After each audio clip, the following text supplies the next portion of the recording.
ವಿಭಿನ್ನತೆಯನ್ನ ಮೆರೆಯಿರಿ. ನಿಮ್ಮನ್ನು ನೀವು ಪ್ರೀತಿಸಿ, ನೀವೇನಾಗಬೇಕೋ ಹಾಗೆ ನಿಮ್ಮಂತೆಯೇ ಜೀವಿಸಿ. ನಮಗೆ ಮತ್ತೊಬ್ಬರ ಜೊತೆ ಹೋಲಿಕೆ ಮಾಡಿಕೊಳ್ಳುವ ಯಾವ ಅಧಿಕಾರವೂ ಇಲ್ಲ ಅಂತ.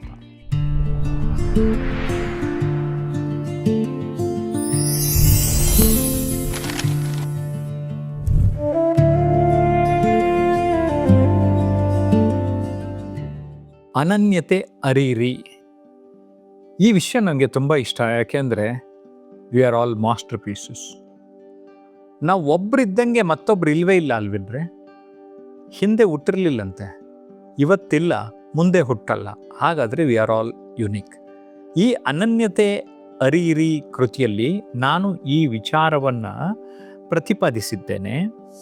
ಈಗ ನಿಮಗೆಲ್ಲ ಗೊತ್ತು, ಪಾಸ್ಪೋರ್ಟ್ ಮಾಡ್ಸಕ್ಕೆ ಹೋದರೆ ನಮ್ಮ ಕಣ್ಣನ್ನು ತಗೊಳ್ತಾರೆ, ಅಥವಾ ನಮ್ಮ ಆಧಾರ್ಗೆ ಹೋದರೆ ಎಲ್ಲ ಹಸ್ತರೇಖೆಗಳನ್ನು ತಗೊಳ್ತಾರೆ.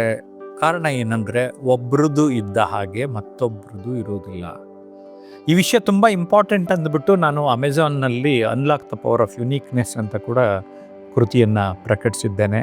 ಆನ್ಲೈನ್ನಲ್ಲಿ ಸಿಗ್ತದೆ. ಕನ್ನಡ ಪುಸ್ತಕ ಸಪ್ನ ಬುಕ್ ಹೌಸಲ್ಲಿ ಸಿಗ್ತದೆ. ನನಗಂತೂ ಒಂದು ಅರ್ಥ ಆಗಿದೆ. We don't have right to compare ourselves with anybody. ನಮಗೆ ಮತ್ತೊಬ್ಬರ ಜೊತೆ ಹೋಲಿಕೆ ಮಾಡಿಕೊಳ್ಳುವ ಯಾವ ಅಧಿಕಾರವೂ ಇಲ್ಲ ಅಂತ. ಸ್ವೀಕೃತಿಯ ಮನೋಭಾವ, ಅಕ್ಸೆಪ್ಟೆನ್ಸ್. ನಾವು ಒಂದ್ಸರಿ ಅಕ್ಸೆಪ್ಟ್ ಮಾಡಿಬಿಟ್ರೆ ಟೆನ್ಷನ್ ಇಲ್ಲ. ಅಕ್ಸೆಪ್ಟ್ ಮಾಡ್ಕೊಳ್ಳದೆ ಇರೋದ್ರಿಂದನೇ ನಮಗೆ ಸಮಸ್ಯೆ ಜಾಸ್ತಿ ಅಂತ ಅಕ್ಸೆಪ್ಟೆನ್ಸ್ ಬಗ್ಗೆನೇ ಒಂದು ಚಾಪ್ಟ್ರಲ್ಲಿ ನಾನು ಇನ್ ಡೀಟೇಲ್ ಆಗಿ ಹೇಳಿದ್ದೇನೆ. ಜೊತೆಗೆ ಬದುಕು ಸುಂದರ, ಲೈಫ್ ಇಸ್ ಬ್ಯೂಟಿಫುಲ್, ನೀವು ನೋಡುವ ದೃಷ್ಟಿಕೋನ ಬದಲಾಗಬೇಕು ಅನ್ನೋಂಥದ್ದನ್ನು ಹೇಳಿದ್ದೇನೆ. ಜೊತೆಗೆ ನಿಮ್ಮನ್ನು ನೀವು ಪ್ರೀತಿಸಿ, ನೀವೇನಾಗಬೇಕೋ ಹಾಗೆ ನಿಮ್ಮಂತೆಯೇ ಜೀವಿಸಿ. Love who you are, become who you are, live who you are. ಎಷ್ಟು ಮುಖ್ಯ ಅಲ್ವಾ ಸ್ನೇಹಿತರೆ? ನಿಮ್ಮ ಒಲವಿಗೆ ಕಿಚ್ಚು ಹೊತ್ತಿಸಿ, ಫೈರ್ ಯುವರ್ ಪ್ಯಾಷನ್. ನಿಮಗೆ ಏನೋ ಒಂದು ಒಲವಿರುತ್ತದೆ, ಆಸಕ್ತಿ ಇರ್ತದೆ, ಅದನ್ನೇ ನೀವು ಇಟ್ಕೊಂಡು ನಿಮ್ಮ ಬದುಕಿನಲ್ಲಿ ಗುರಿಯನ್ನಾಗಿಸ್ಕೊಂಡ್ರೆ ಯಶಸ್ಸು ಜಾಸ್ತಿ. ವಿಭಿನ್ನತೆಯನ್ನ ಮೆರೆಯಿರಿ, ಬೀಯಿಂಗ್ ಡಿಫ್ರೆಂಟ್. ಸೊ ನಾವು ಯಾವಾಗಲೂ ಒಂದೇ ಥರ ಮಾಡಬೇಕಂತ ಇಲ್ಲ. ಆ ವಿಭಿನ್ನತೆ, ಸೃಜನಾತ್ಮಕತೆ ನಮ್ಮದಾಗಲಿ. ಜೊತೆಗೆ ಸ್ವಂತಿಕೆ ನಿಮ್ಮದಾಗಲಿ, ಬೀಯಿಂಗ್ ಒರಿಜಿನಲ್. ಬೀಚಿಯವರೊಂದು ಮಾತು ನೆನಪಾಗುತ್ತೆ, ನಿನ್ನಂತೆ ನೀನಾಗು, ನಿನ್ನನ್ನು ಅರಿಮೊದಲು ಚೆನ್ನೆಂದು ಅವರಿವರನ್ನು ಅನುಕರಿಸಬೇಡ ಅಂತ. ನಿನ್ನಂತೆ ನೀನಾಗು, ನಿನ್ನನ್ನು ಅರಿಮೊದಲು ಚೆನ್ನೆಂದು ಅವರಿವರನ್ನು ಅನುಕರಿಸಬೇಡ ಅಂತಾರೆ. ನಮ್ಮ ಐಡೆಂಟಿಟಿಯನ್ನು ಕ್ರಿಯೇಟ್ ಮಾಡಿಕೊಳ್ಳುವಂಥದ್ದು ತುಂಬ ಮುಖ್ಯ ಆಗ್ತದೆ. ಪರ್ಸೆಪ್ಷನ್, ದೃಷ್ಟಿಕೋನ ಬಾಳಿನ ಸೋಪಾನ. It is how we look at others. ಕರೆಕ್ಟಾ? ಈಗ ದೃಷ್ಟಿಕೋನ ಅಂತಂದರೆ attitude is also called as a mental spectacle ಅಂತ ಕರೀತಾರೆ. ಉದಾಹರಣೆಗೆ ನಾನು ದೃಷ್ಟಿದೋಷ ಅಂತ ಕನ್ನಡಕ್ಕೆ ಹಾಕ್ಕೊಂಡಿದ್ದೇನೆ. ಯಾರು ಮೆದುಳಿಗೆ ದೋಷ ಇರ್ತದೆ ಅವರು ಹಾಕಿಕೊಳ್ಳುವ ಕನ್ನಡಕದ ಹೆಸರು ಮನೋಭಾವ. ಕ್ಲಾರಿಟಿ ಬಂತು ಅಂತ ಅಂದ್ಕೊಂಡಿದ್ದೆ. ಸೊ ಅಂತಹ ದೃಷ್ಟಿಕೋನವನ್ನು ನಾವು ರೂಪಿಸಿಕೊಳ್ಳುವುದು, ಹ್ಯಾಬಿಟ್ಸ್, ಅಭ್ಯಾಸಗಳನ್ನು ರೂಪಿಸಿಕೊಳ್ಳೋದು, ರೂಢಿಸಿಕೊಳ್ಳೋದು, ಮುಂದುವರಿಸ್ಕೊಂಡು ಹೋಗೋದು ತುಂಬ ತುಂಬ ಮುಖ್ಯ ಆಗ್ತದೆ. ಇನ್ನರ್ ಸೈಜ್ ಅಂತ ಒಂದು ಚಾಪ್ಟ್ರಲ್ಲಿ ಮನಸ್ಸಿನ ವ್ಯಾಯಾಮದ ಆಯಾಮ, ಮನಸ್ಸಿನ ಕಡೆಗೂ ಗಮನ ಕೊಡಿ. Mind your mind, mind will mind you, mind is like a parachute, it works only when opens ಅಂತ ಹೇಳಿದ್ದೇನೆ. ಬಿ ಎನ್ ಯು, ನೀವೊಬ್ಬ ಹೊಸ ವ್ಯಕ್ತಿಯಾಗಿ. ಜೊತೆಗೆ ನನ್ನದೇ ಆದ ಒಂದು JP ಸಕ್ಸಸ್ ಸೂತ್ರ ಅಂತಲೂ ಕೂಡ ಈ ಕೃತಿಯಲ್ಲಿ ಕೊಟ್ಟಿದ್ದೇನೆ.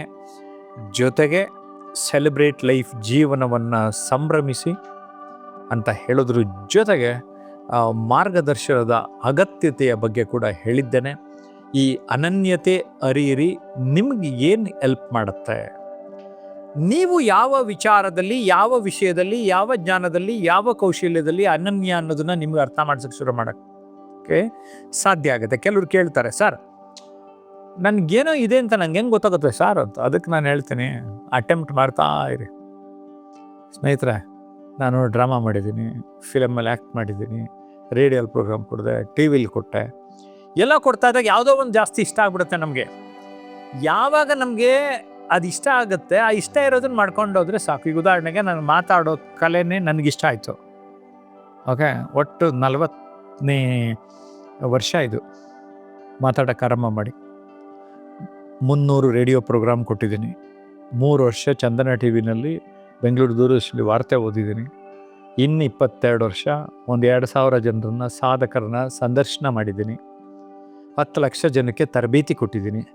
ಬಟ್ ಆದರೆ ಮೂಲ ಸೆಲೆ ಏನು? ಮಾತು. ಅಂದರೆ ನನ್ನಲ್ಲಿರುವ ಒಂದು ಅನನ್ಯತೆಯನ್ನು ಗುರುತಿಸ್ಕೊಂಡಿದ್ದಕ್ಕೆ ಸಾಧ್ಯ ಆಯಿತು. ನಂತರ ಬರೆಯೋಕ್ಕೆ ಶುರು ಮಾಡಿದೆ. ಬರವಣಿಗೆ ನನ್ನ ಅನನ್ಯತೆ ಅಂತ ಅರ್ಥ ಮಾಡಿಕೊಂಡೆ.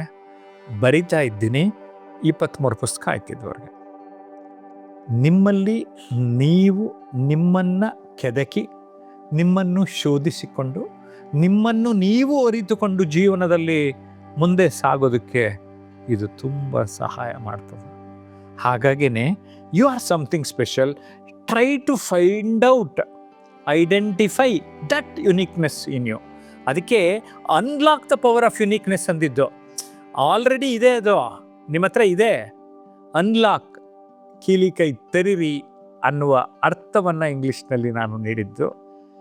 ನಿಮ್ಮಲ್ಲಿ ಇರುವ ಅನನ್ಯತೆಯನ್ನು ಗುರುತಿಸಿಕೊಂಡರೆ ಅದು ನಿಮ್ಮ ಬದುಕನ್ನು ಸಾರ್ಥಕಪಡಿಸಿಕೊಳ್ಳೋದಕ್ಕೆ, ಬದುಕಿನ ಉದ್ದೇಶವನ್ನು ಅರ್ಥಪೂರ್ಣವಾಗಿ ನೀವು ಮಾಡಿಕೊಳ್ಳೋದಕ್ಕೆ ಸಾಧ್ಯ ಆಗ್ತದೆ.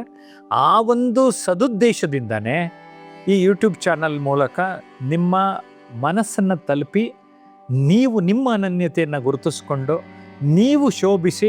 ಒಂದಿನ ನಾನು ಜಯಪ್ರಕಾಶ್ ಅವ್ರ ವಿಡಿಯೋ ಕೇಳಿದ್ದೆ ಅಥವಾ ಪುಸ್ತಕ ಓದಿದ್ದೆ, ನನ್ನ ಅನನ್ಯತೆಯನ್ನು ಗುರುತಿಸ್ಕೊಂಡೆ, ನಾನು ಇವತ್ತು ಈ ಲೆವೆಲ್ಲಿಗೆ ಬರೋಕ್ಕೆ ಸಾಧ್ಯ ಆಯಿತು ಅಂತ ನೀವೊಂದು ಯಾವ್ದಾದ್ರು ಒಂದು ಇಂಟರ್ವ್ಯೂನಲ್ಲಿ ಹೇಳೋಂಗಾಗಬೇಕು. ನಾನು ಆ ವಿಡಿಯೋ ನೋಡಬೇಕು ಅಂತ ಬಯಸ್ತಾ ಇದ್ದೀನಿ. ಹೇಗಿದೆ ನನ್ನ ಟಾರ್ಗೆಟ್? ಹೇಗೆ ಅನ್ನಿಸ್ತು? ಓಕೆ, ಲೈಕ್ ಮಾಡಬೇಕು, ಇಂಥದ್ದೆಲ್ಲ ಕಾಮೆಂಟ್ ಮಾಡಬೇಕು. ಸುಮ್ಮನೆ ಅಲ್ಲೇ ಬಿಟ್ಟರೆ ಸಾಧ್ಯನಾ? ಯೂಟ್ಯೂಬ್ ಚಾನಲ್ನ ಸಬ್ಸ್ಕ್ರೈಬು ಮಾಡಬೇಕು. ಮಾಡ್ತೀರಲ್ಲ? ತುಂಬ ಬುದ್ಧಿವಂತರು ನೀವು. ಜೊತೆಗೆ ಇಂಥ ವಿಡಿಯೋಗಳನ್ನು 4-6 ಜನಕ್ಕೆ ಫಾರ್ವರ್ಡ್ ಮಾಡಿದ್ರೆ ಪುಣ್ಯ ಬೇರೆ ಕಟ್ಕೊತೀರಿ. ಆ ಪುಣ್ಯ ನಿಮ್ಮದಾಗಲಿ, ನಿಮ್ಗೆಲ್ಲರಿಗೂ ಒಳ್ಳೆಯದಾಗಲಿ. ನಮಸ್ಕಾರ.